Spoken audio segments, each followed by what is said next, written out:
যারা শুধুমাত্র টাকার অ্যামাউন্ট দেখে অর্থাৎ স্যালারি দেখে আউসবিল্ডিং চুজ করেন তাদের জন্য একটা ব্যাড নিউজ।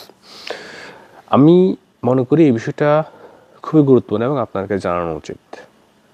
আমি যতটুকু নোটিস করলাম সেটা হচ্ছে সবার দেখি নার্সিং আউসবিল্ডিংয়ের প্রতি ঝোঁক। সবাই নার্সিংয়ে যেতে চায়। কেন নার্সিংয়ে যেতে চায়?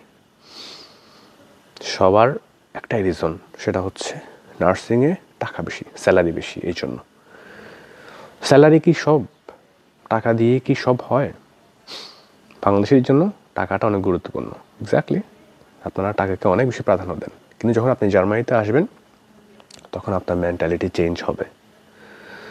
তখন টাকার চেয়ে বেশি খুঁজবেন হচ্ছে কমফোর্ট জোন। কমফোর্ট জোন এটা অনেক ইম্পর্টেন্ট আসলে জার্মানিতে, তখন আপনি এটা খুঁজবেন। আচ্ছা, ওটা আমি বাদ দিই। জার্মানি যেহেতু আপনি এখনো আসেন নাই, আসলে তখন এটা আপনি রিয়েলাইজ করতে পারবেন।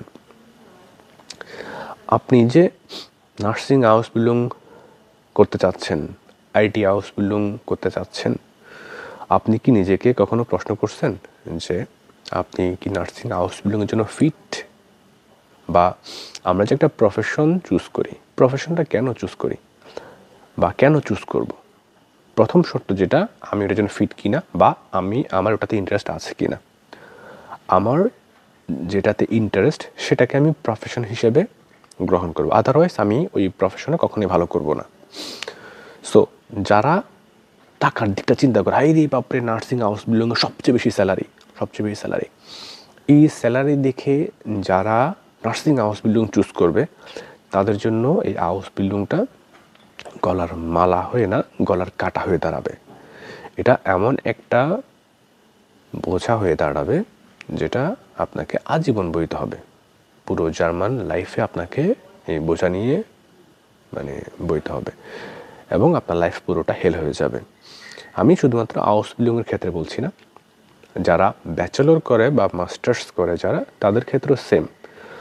আপনি যে বিষয় নিয়ে পড়াশোনা করবেন সেই বিষয় যদি আপনার একটা দখল না থাকে, কমফোর্ট জোন না থাকে, আপনি যদি ওই বিষয়টা এনজয় না করেন বা আপনার ফেভার যদি আপনার সাবজেক্ট না থাকে, দেন ইউ আর ডেড। আপনার লাইফ শেষ ওই জায়গায় বলতে গেলে। কেন এবং কিভাবে?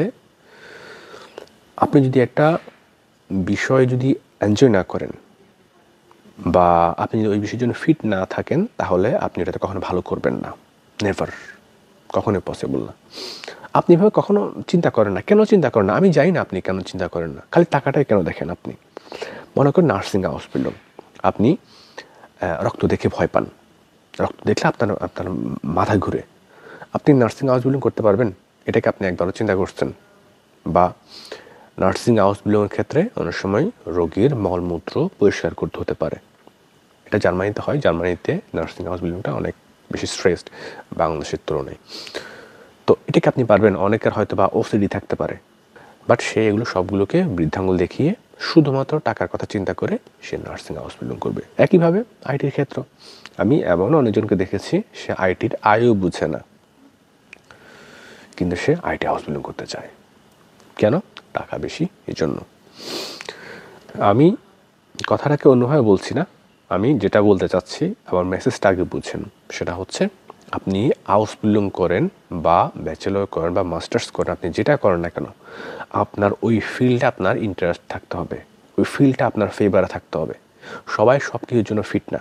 আপনি যদি আইটির জন্য ফিট হন, আইটি করেন, আইটিতে হাউস বিল্ডিং করেন, নার্সিংয়ে আসার দরকার নাই। আপনি যদি নার্সিংয়ে ফিট হন, তাহলে নার্সিংয়ে করেন। আপনি আইটির কিছুই বুঝেন না, আপনি আইটিতে কেন যাবেন? আপনি নার্সিংয়ে করবেন।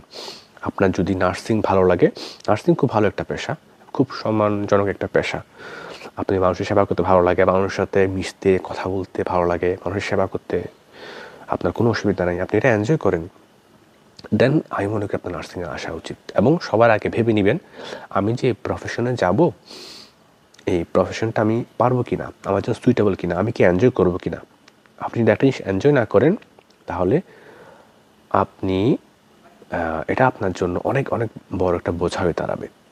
কারণ আপনি যদি মাস্টার্সের ক্ষেত্রে যদি আপনি যে সাবজেক্টে পড়তেছেন সেই সাবজেক্টে আপনার ভালো না লাগে, ইন্টারেস্ট যদি না থাকে, শুধুমাত্র এই সাবজেক্ট পড়লে চাকরি আছে, ফিউচারে চাকরি হবে, কোর্স ভালো, এটা চিন্তা করে যদি আপনি পড়াশোনা করেন, দেন ওই সাবজেক্টটা আপনি কখনো ভালো করতে পারবেন না, কারণ আপনার ব্রেন আপনাকে ওইটুকু সাপোর্ট দিবে না। ঠিক একই রকমভাবে হাউস বিল্ডিংয়ের ক্ষেত্রে সেম সাজেশন, আপনি যদি আপনার সাবজেক্ট এনজয় না করেন, আপনার সাবজেক্ট যদি আপনার ফেভারে না থাকে, তাহলে ওই সাবজেক্টে আপনি হাউস বিল্ডিং শেষ করতে পারবেন না। পারলেও অনেক কষ্ট হবে, অনেকবার ফেল করবেন, অনেক ঝামেলায় পড়বেন, অ্যান্ড রেজাল্ট খারাপ হবে, পরবর্তীতে দেখা যাবে কি ভাইটা বিল্ডিং করতে পারবেন না। আর জবের ক্ষেত্রে গিয়ে দেখবেন আপনার ভালো লাগতেছে না, আপনার ঘেন্না লাগতেছে, আপনি অনেক স্ট্রেস নিচ্ছেন, অসুস্থ হচ্ছেন, মন বসতেছে না, কাজে করেন পারফরমেন্স ভালো হবে না, আপনার প্রমোশন হবে না, অনেক বেশি কমপ্লেন আসবে। সো ওভারঅল সব কিছু মিলে আপনি ডিপ্রেস থাকবেন এবং আপনার যে ফিল্ড, এই ফিল্ডে আপনি কখনো ভালো করবেন না।